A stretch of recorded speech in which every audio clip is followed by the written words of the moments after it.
顶拜我们的灵性老师。तदनंतर उपस्थित पूजनीय वैष्णव समस्त सज्जन मंडली भक्त वृंद सबों के हमारा यथायोग्य प्रणाम। 所有的那些闻到我们的所有众生，可以当做 भागवत कथा प्रसंग सुन ले। भागवते प्रारंभिक भागवत महात्म्य गोकर्ण धुंधुकारी कथा धुंधुकारी जीवने अति दुष्ट और सदाचारी সেই ব্যক্তি ভাগবত কথা শুনে উদ্ধার হয়ে গেল।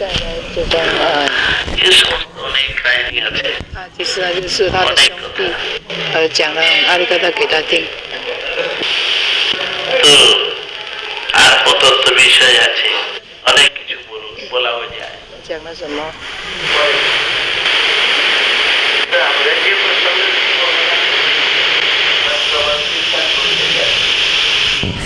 এই প্রসঙ্গটা কিন্তু অনেক উঁচু স্তরে, সাধারণ নিজের কথা নয়।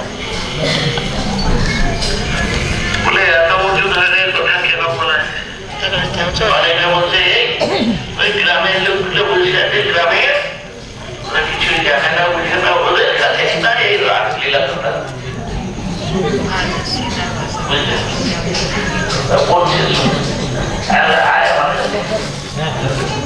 আমার কাছে আমি বলছি ভাই ভাগবতে লিখাতে বলে এই কথা শুনলে কি হবে? এই রোগ মাসু অপহীনোত্তর বলে হৃদয়ে খুব বাসনা,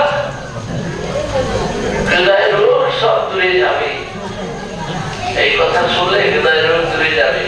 অন্য কথা শুনলে হৃদয় রোগ দূরে যাবে কি যাবে না সেখানে তো বলা নাই, কিন্তু এইখানে তো বলা আছে। দেখো গোপী কৃষ্ণের কথা শুনো, হৃদয় রোগ দূরে যাবে। তাই আমরা তো হৃদয় রোগগ্রস্ত, এখন করবো কি, উপায় নাই। তাই আমিও মনে মনে ভাবলাম ভাই আমার যাতে হৃদয় রোগ দূর হয় সেই জন্যই শান্ত সুখা হয়, যাতে মনের মধ্যে একটু পবিত্র ভাব আসে। সেই কারণেই এই কথা কীর্তন। যদি কারো ভালো লাগে লাগবে, 真的很困难了，对吗？ যদি কারো ভালো না লাগে সেখানে বড় বড় সাধু বসে আছে, স্টেজের মধ্যে ভালো ভালো কথা হয়, তারা শুনবে। তো এখন কথা হচ্ছে কি, ভগবান কৃষ্ণের কথা ভাগবতে বললেন আমরা যে কোনো সাধন করি না কেন